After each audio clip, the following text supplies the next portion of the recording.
नमस्ते friends. TDS TCS related और एक वीडियो में आप सभी का स्वागत है। इस वीडियो में हम लोग देखने वाले हैं कि हम लोग टीडीएस का नील रिटर्न किस तरीके से प्रिपेयर कर सकते हैं और उसे वैलिडेट करके हम उसे फाइल कर सकते हैं। तो इसके लिए हमें ज़रूरत पड़ेगी टीडीएस की लेटेस्ट रिटर्न प्रिपरेशन यूटिलिटी की, आरपीयू की। तो यहाँ हमें लेटेस्ट आरपीओ को डाउनलोड करने के लिए एनएसडीएल के पोर्टल पर आना होगा।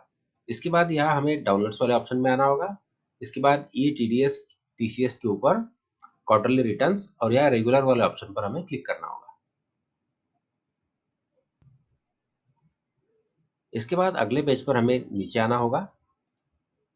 इसके बाद हमें यहाँ एक रिटर्न प्रिपरेशन यूटिलिटी वाला ऑप्शन दिखाई देगा। यहाँ हमें रिटर्न प्रिपरेशन यूटिलिटी वर्जन 5.1 दिखाई देगा। इसी यूटिलिटी को हमें इस लिंक पर क्लिक करके डाउनलोड कर लेना होगा। अब यहाँ हमने इस टीडीएस की यूटिलिटी आरपीयू 5.1 को डाउनलोड कर लिया है और इसे एक्सट्रैक्ट भी कर लिया है। इसके बाद इस फोल्डर को हमने ओपन किया।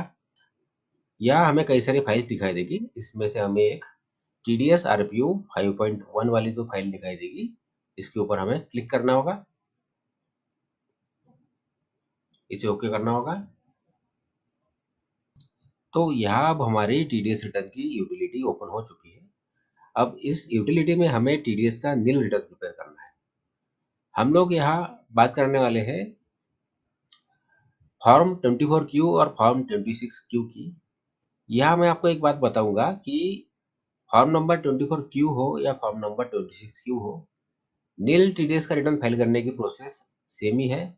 सेम ही तरीके से हमें टीडीएस रिटर्न प्रिपेयर करना होगा और उसे वैलिडेट करना होगा।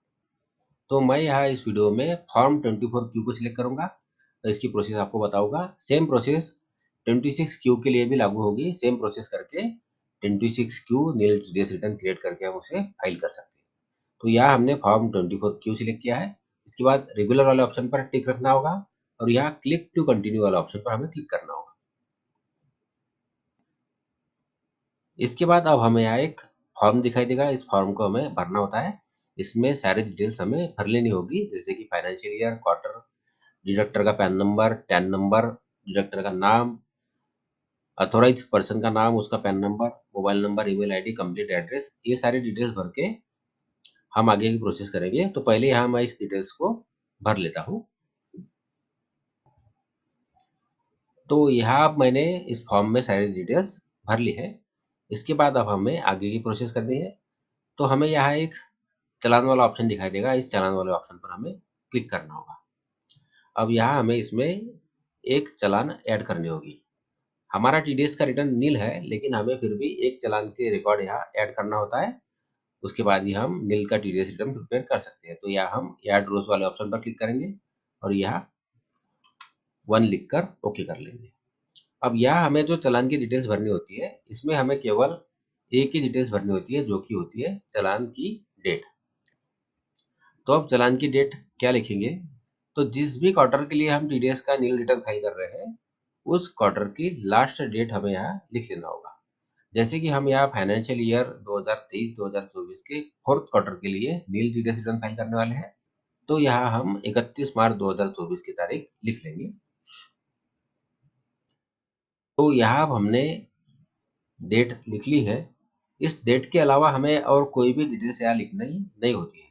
इसके बाद हमारा जो टीडीएस रिटर्न है वो नील का है, इसलिए हमें यहाँ अनेक्चर्स भी भरने की आवश्यकता नहीं होती है। हमें कोई भी अनेक्चर भरना नहीं है। अब सीधे सीधे हमें इस टीडीएस रिटर्न को वैलिडेट करना होता है। तो इसके लिए हम यहाँ क्रिएट फाइल वाले ऑप्शन पर क्लिक करेंगे। इसके बाद हमें यहाँ एक एरर मैसेज दिखाई देगा। इसे हम ओके करेंगे और यहाँ सबसे पहले यहाँ जो टीडीएस की अमाउंट वाला कॉलम है, इसे एक बार फिर से हम एडिट कर लेंगे। 00 ही लिखना है। इसके बाद हम यहाँ फिर से क्रिएट फाइल वाले ऑप्शन पर क्लिक करेंगे। अब यहाँ हमें चालान इनपुट फाइल सिलेक्ट करना होता है। तो हमारा टीडीएस रिटर्न नील है, तो यहाँ चालान इनपुट फाइल को सिलेक्ट करने की आवश्यकता नहीं है। इसके बाद हमें उस फोल्डर को सिलेक्ट करना होता है जिस फोल्डर में हमें इस नील टीडीएस रिटर्न की एफयू फाइल सेव करनी है। तो उसे हम यहाँ से ब्राउज करके सिलेक्ट कर लेते हैं। इसके बाद इसे सेव करेंगे और यहाँ वैलिडेट वाले ऑप्शन पर हमें क्लिक करना होगा। इसके बाद हमें यहाँ एक मैसेज दिखाई देगा, इसे ओके करेंगे। यहाँ लिख कर आ चुका है फाइल वैलिडेटेड सक्सेसफुली। इसका मतलब अब हमारी एफपीवी फाइल क्रिएट हो चुकी है। इसे हम ओके करेंगे, इसे भी ओके करेंगे, इसे कैंसिल करेंगे। अब यहाँ एक फोल्डर ओपन हो चुका है, इसके अंदर हमें हमारे टीडीएस रिटर्न की फाइल्स दिखाई दे रही है। इसमें तो सबसे पहली फाइल है वो हमारे टीडीएस रिटर्न की एफवीयू फाइल है। इसी फाइल को हमें इनकम टैक्स के पोर्टल पर अपलोड करना होता है, या तो हम इसी फाइल को एनएसडीएल के सेंटर पर ले जाकर भी इस नील टीडीएस रिटर्न को फाइल कर सकते हैं। तो इसी सेम प्रोसेस को फॉलो करके हम फॉर्म 26 क्यू का भी नील टीडीएस रिटर्न क्रिएट कर सकते हैं और उसे फाइल कर सकते हैं। तो आशा करता हूँ इस वीडियो की जानकारी आपको यूजफुल लगी हो। अगर इस वीडियो की जानकारी आपको यूजफुल लगी है तो वीडियो को लाइक करिए, चैनल को सब्सक्राइब करिए।